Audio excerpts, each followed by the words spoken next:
Thoughts on going long emerging market equities in the very long term?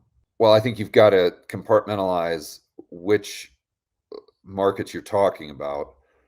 I'd be careful with that right now, just because of the volatility with the geopolitical situation.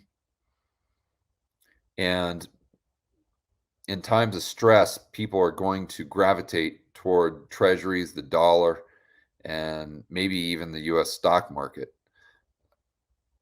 So it's kind of it's risk on, risk off type of question, and usually those emerging markets are kind of risk on.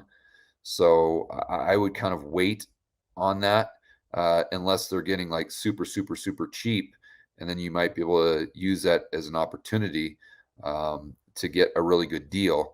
So I mean, the thing that I'm doing for my own portfolio right now is I'm just holding a lot more cash than I normally would, just because it's a very, I mean, to say that what's going to happen with Russia is unknown is the understatement of a lifetime.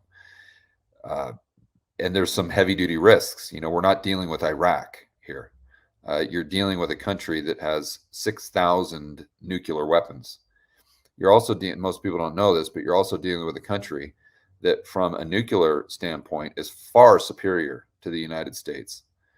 I'm not just talking about the number of weapons. I'm talking about the sophistication of the weapons they have. They have submarines, as an example, that are very difficult for the United States to detect. They have missiles that go right up over the North Pole, which are almost impossible for the United States to detect. They're far more advanced in that than we are. And I think hopefully the powers that be in the United States know that. I'm sure they do. But we're in a very precarious position right now, to say the least. And I'm not saying there's going to be World War III or a nuclear war, but I'm saying the probability is above zero. And even if there's a very low probability, the outcome is so devastating that you've got to pay attention to it. Even if there's just a 1% possibility that happens, that, again, you're talking about at very best killing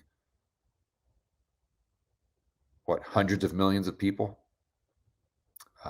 at best, potentially wiping out humanity as we know it. Even if there's just a 1% chance of that still has me concerned, right?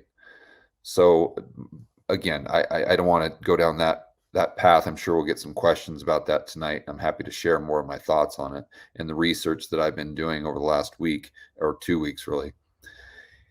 But the point there is that we could be headed for some risk off type of environments or markets. And so I think, although you are paying a huge penalty for having cash with that negative carry, especially if you're in the United States and your expenses are denominated in dollars,